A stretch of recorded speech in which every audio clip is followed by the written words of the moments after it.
right here watching history be made. Bitcoin is now up to $111.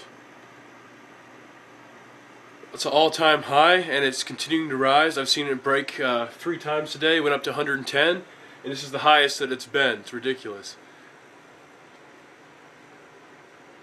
Last trade, 189 Bitcoin for $111 piece. That's amazing to me. I mean, just look at this graph. You see this graph? That's the last 3 hours. Give me a second, I'll switch it up. Welcome back to ISL. Today, we're diving into the stories you've heard about. People who once had enormous amounts of Bitcoin, Doge, or even Ethereum and lost it all. Maybe they sold early, misplaced it, or got hacked. But here's the truth. If you're holding at least 1% of something that matters, you're already in charge of your future. Hold tight. This one's for everyone who's ever felt regret, because your story doesn't have to end in that chapter. Okay, let's go back into the early 2010s, right? When universities like MIT ran Bitcoin gifting programs. Freshmen were given $100 worth of Bitcoin to experiment with, guys. $100 worth of Bitcoin in 2010? Jeez. Some sold it instantly for cash, never knowing what they'd lost, while only a handful held and later cashed out into 6-figure fortunes.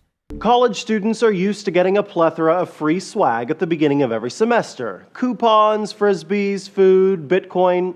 Wait, Bitcoin? If you're an undergraduate at MIT, yes. 2 students at the research university have raised $500,000 to distribute $100 worth of the cryptocurrency to every one of MIT's 4,528 undergrads. According to Coinbase, the current price of Bitcoin is $445.24.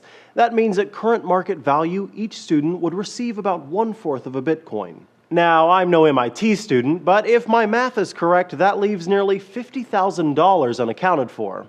The MIT Bitcoin Club, whose president is one of the students behind the project, says the remaining cash will be used to cover the cost of distribution and fund activities associated with the distribution. So, what's the motivation behind this Bitcoin payout? Well, research, of course. The students hope to pump MIT full of the cryptocurrency so it can be studied while it's in use. When the distribution happens this fall, it will make the MIT campus the first place in the world where it will be possible to assume widespread access to Bitcoin. One of the students spoke with the Next Web, telling the outlet he's excited to see what uses MIT undergraduates come up with. We expect MIT students will embrace this opportunity to find interesting and innovative uses for Bitcoin, as they have time after time with other emerging technologies. The group says it plans to inform local business owners about the initiative and provide assistance for those looking to accept Bitcoin as a payment method. CryptoCoins News reports the group will host the MIT Bitcoin Expo on Saturday, May 3rd, to promote the initiative before its introduction this fall. According to the outlet, well-known Bitcoiners are planning to host workshops and presentations. Many treated it like pocket change. That's regret you can feel in your chest. Now, Laszlo Hanyek, we're pronouncing that one right, of Florida, famously paid for 2 pizzas with 10,000 Bitcoin, worth just $25 then. Now nearly $1 billion. Money makes the world go around, but we could be moving towards a world without cash. From credit cards to Apple Pay and cryptocurrency like Bitcoin, cash is no longer king. When I say Bitcoin, you say what? Pizza. This is Laszlo Hanyet of Jacksonville, and it was a pizza delivery order 9 years ago that began the cryptocurrency craze. I just told people I wanted a pizza and I want to pay with Bitcoin. I didn't want a gift card. I didn't want some weird exchange. I wanted to give you Bitcoin and you give me pizza. The 37-year-old computer programmer created this thread in an online forum and posted that he would pay someone 10,000 Bitcoins for a couple of pizzas. A user from England took him up on the offer, and these pizzas were delivered to Hanyet's home. At the time, the 10,000 Bitcoins were worth about $40. Today, they would be worth $100 million. People ask me, oh man, what an idiot, why didn't you keep that Bitcoin? And it's like, well, you know, somebody had to start it off. The pizza was purchased at this Papa John's on Atlantic Boulevard. There's even a plaque on the wall with the date May 22nd, 2010, and a proclamation that Jacksonville is the home of the first Bitcoin purchase. Tim Mosbach is the general manager. It's just nice to see history being made here. So here's how you slice it on how Bitcoin and other cryptocurrencies work. It's like buying and selling a stock. The difference is Bitcoin's a computer file, which is stored in a digital wallet app on your smartphone or computer. Every transaction is encrypted and is impossible to counterfeit. Do you trust Bitcoin? That's a good question. Don Wiggins is a professor emeritus of accounting and finance at UNF. He says Bitcoin and other cryptocurrencies are not controlled by banks or the government. You think the government fears cryptocurrency? I think they do. It's anonymous, and nefarious activities as well as perfectly legitimate activities can take place without the ability of anyone outside the government specifically being able to track payments. As for Hanyat, he says cryptocurrencies and a cashless society is a dawning of a new day. Do you think it's the future of money? I do. In a different kind of dough than pizza. Ben Becker, CBS 47, Fox 30, Action News checks. And Bitcoin's prices increased from pennies to thousands of dollars over the years. So in July of 2010, the price increased 900% in 5 days from less than a penny to 8 cents. Not too bad, right? So take a look at this. In December 2017, Bitcoin reached its highest price to date, $19,000. And today it stands right around $9,000. There are some downsides to cryptocurrencies like Bitcoin. Every transaction is permanent, so you have no recourse if you fall for a fake Bitcoin exchange. Experts also say to watch out for spelling mistakes and promises of unrealistic returns. He still celebrated. Like, Bitcoin Pizza Day is a thing. But others weren't so fortunate. People like Jared Kenner, who mined tens of thousands of Bitcoin at pennies and lost his wallet or got hacked, wiping out what today would be millions. James Howells, a Welsh engineer, trashed a hard drive with 8,000 Bitcoin inside, worth roughly $500 million today. All the files that I believed I needed were already on my new computer. The drive was in a drawer on its own after an incident with a previous laptop, and I'd thought that I'd taken off everything I needed. Any hesitation, any moments before you chucked it in with the boxes and the bottles to bring down? As soon as I put it in the bin at home, I had a second thought, in the back of my mind. You've never thrown a hard drive out before. Why start now? You shouldn't do this, sort of thing. A little demon in the back of my head, sort of thing. But yeah, I didn't take it out. It stayed in the bin and then came down to the landfill site here with the other bags that I brought. You brought the bags down, you threw them in there, didn't think twice before driving off. When did the penny drop that actually what you'd thrown away was worth a fortune? When I started to hear stories of the Silk Road shut down, and obviously other individuals making their profits and their millions, the penny dropped then, that I had 7,500 Bitcoins on a hard drive that I'd thrown out a few months ago. So for people who don't understand virtual currencies, they wouldn't have thought it's a problem throwing away a hard drive. But to get your money, you would need that hard drive. Yeah, there's a specific file on that hard drive called a wallet file, which the Bitcoin is stored in. And without that file, there is no way of getting the money back, because there is no central server that records a log of it. You've spoken to the manager here. They've been very nice to you. They've driven you around, but they've warned you there's absolutely zero chance of finding it? Basically, yeah. I came down yesterday morning to find out what the process was. I thought that maybe the individual bags may have been sorted, and that the actual drive itself may have been, put aside into a, computer waste bin that I could maybe look through. But when I arrived yesterday, they basically told me that anything that goes into the household scrap bin is compressed and buried. James, I'm sure there's an awful lot of people feeling for you right now. How do you feel stood here? Well, absolutely devastated, as you can imagine. I just wish I could go back in time and not throw that drive away. I'm told the landfill site, well, you've seen it, is about, well, 1 or 2 football pitch sizes. Is there any temptation to maybe send out a search party, go digging? To be perfectly honest, I don't have the resources, the funds or the manpower to start that, especially without the guarantee of receiving money at the end, because as you know, we're on a landfill site. There are many other sort of substances that are thrown in with that as well. So, I mean, there's a potential to find the drive. Is it still working? Can the data be recovered? I have no idea. When I went up to the landfill site yesterday, my first thought was, I've got no chance. He's been trying to dig out of a landfill ever since. And Stephen Thomas of San Francisco lost access to 7,000 Bitcoin when he ran out of password attempts on a flash drive. This guy is out of $225 million because he can't remember his password. I tried a couple different passwords, but none of them worked. Stephen Thomas invested in the digital currency Bitcoin back in 2011 when it sold for just $2. Today, it sells for $35,000 per Bitcoin. Here's the problem. 10 years ago when he bought Bitcoins, he threw out the password. I vaguely remember writing the password down, putting it somewhere safe. When I needed it, I was desperately searching for that everywhere. And I couldn't find it. Now, Thomas finds himself the subject of worldwide fascination. Bitcoin is a super secure system. You get 10 shots at entering the correct password. After that, the account automatically locks up.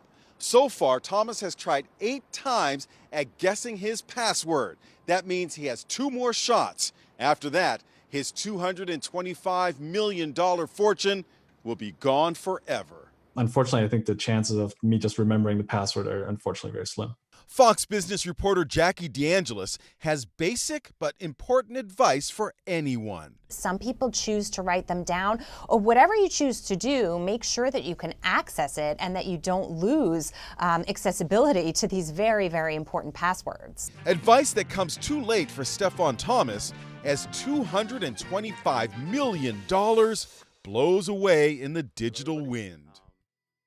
These stories aren't fiction, like they're real and they're warnings. But if you held even a sliver, you'd be living a vastly different life. Like, tell us, have you ever sold, lost, or misplaced crypto? Share your regret below, even if it's small. We're sure other people can relate. You're not alone. Anyone remember Mt. Gox? Now, Mt. Gox once processed 70 to 80% of all Bitcoin transactions globally. When it collapsed in 2014, over 850,000 Bitcoin disappeared, worth nearly 45 billion today. Hey guys, it's Nick. I just witnessed a very dramatic price crash in Bitcoin on the Mt. Gox exchange. Mt. Gox is the main Bitcoin exchanger. It's the biggest at the moment. There are a couple of them. There's another one called Trade Hill, which I'll talk about a little bit later on. But Mt. Gox is the big one. And when I'm sitting on my computer, I have a little window open to bitcoincharts.com, and it shows me the Mt. Gox price live, and it updates it every minute, so I get to see what the price is. And from the span of about less than 5 minutes, it went from 1750, which is the range that it's been trading in for the last 72 hours. It went from 1750 all the way down to 1 penny. That's right. People were buying Bitcoin at 1 penny. But if you bought Bitcoin at 1 penny, you're probably not going to be able to cash out, because this is what happened. According to the Mt. Gox website, if you try to go to mtgox.com, they put up this notice, and I'll just read it. Huge Bitcoin sell-off due to compromised account. The Bitcoin will be back to around 1750 after we roll back all trades that happened after the huge Bitcoin sale on June 30th. Service should be back by June 20th at 11 a.m. One account with a lot of coins was compromised, and whoever stole it first sold all the coins in there just to buy them again just afterwards and tried to withdraw the coins. The $1,000 per day withdrawal limit was active for this account, and the hacker could only get out with $1,000 worth of coins. One account with a lot of, apart from this, no other account was compromised and nothing was lost. Due to the large impact this had on the Bitcoin market, we will roll back every trade that happened since the big sale and ensure that this account is secure before opening access again. So basically, somebody had a lot of Bitcoin. Some guy got access to his password and then put in a sell order for 500,000 Bitcoin about at 1 penny. So basically, it sold all the way down to a penny. Anybody on Mt. Gox who had a buy order, such as myself, I had buy orders all the way down to 1 penny.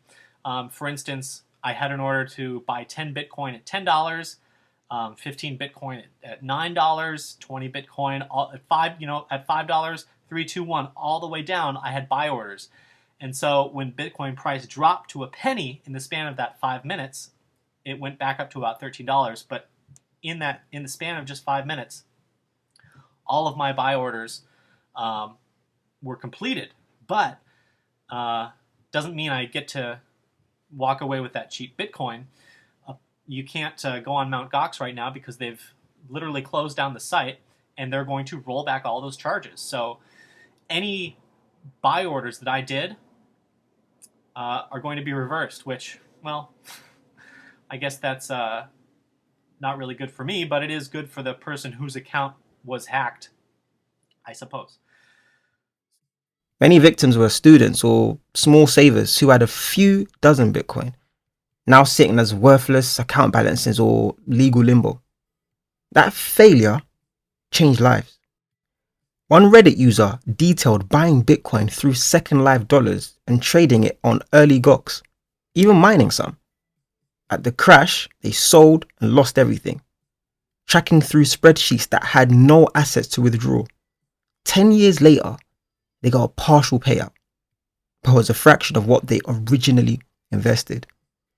Thousands of users, including professional poker players, designers, and journalists, lost life savings they transferred to Gox or early exchanges. One person lost 1,400 Bitcoin after throwing away a hard drive post breakup. At today's price, that's unimaginable. If you held just 1% of that, you still have the equivalent of multi six-figure sums. Did you lose access due to an exchange collapse or hack? Are you one of the people that's listening that did that? Tell us what happened and how it shaped your confidence. All right, let's move on. Let's shift to what you do, what you own. If you're stacking coins like XRP, Algo, DOT, SUI, or XLM, you're in a position like those early adopters, but smarter. These tokens have utility.